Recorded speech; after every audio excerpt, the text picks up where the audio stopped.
Meet Kate Tayo. She is a proud mom of 3 active and outgoing kids.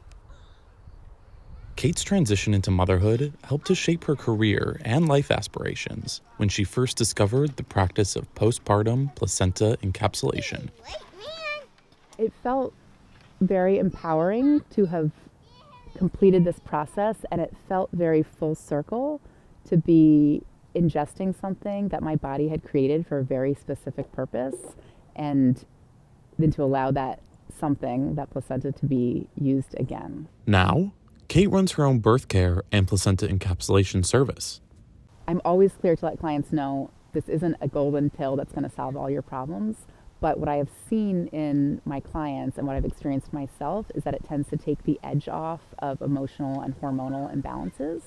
It may be enough to keep some women from kind of feeling like, they need a lot of other professional supports to keep them in a good mental space.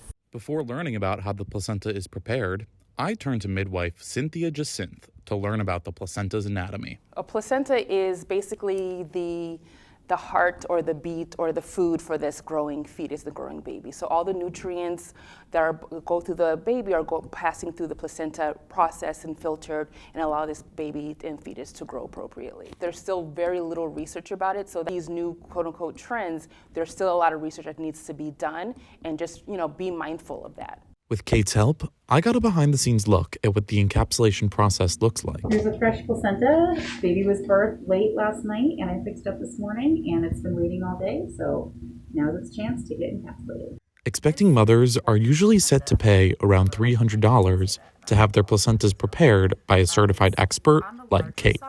You can see this is my hand for reference, so it's bigger than my hand, about the size of a dinner plate.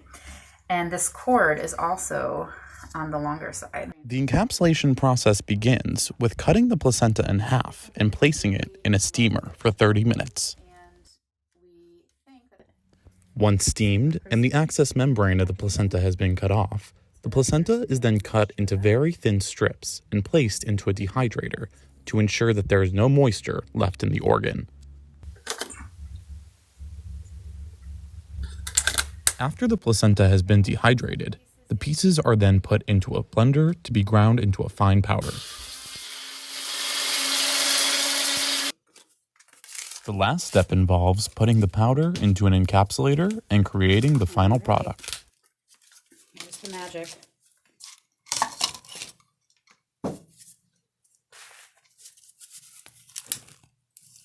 Voila. To learn a bit more about new trends with expecting mothers, I turned to doula and birth specialist Robin Ross. And I'm not even voluntarily doing it, like it's just happening and this is super weird. More moms are starting to become more informed to a degree than before. I think there's more people who are questioning and not just taking what the doctor is saying as the law of the land, though that's still true. But I feel like just as a whole, I feel like there's more people who are informed and wanting more information. Alongside working in placenta encapsulation, Robin teaches hypnobirthing classes, another new trend among expecting mothers.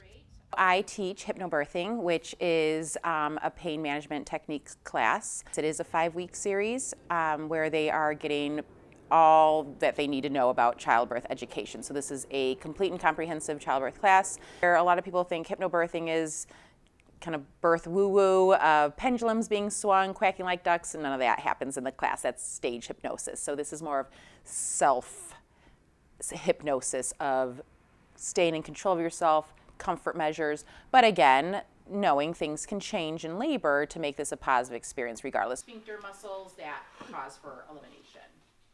To be honest, even if we use like nothing that we've learned from this class in there, I think that like the lead up to it, if you're like more calm, and then this would help. But this class has also helped me already in other parts of like my whole anxiety like kind of journey. See reddish discharge and you're like, oh, I think that's my... As different trends begin to pop up, it seems that some expecting mothers are willing to try something new. In Chicago, Justin Horowitz, Medill Reports.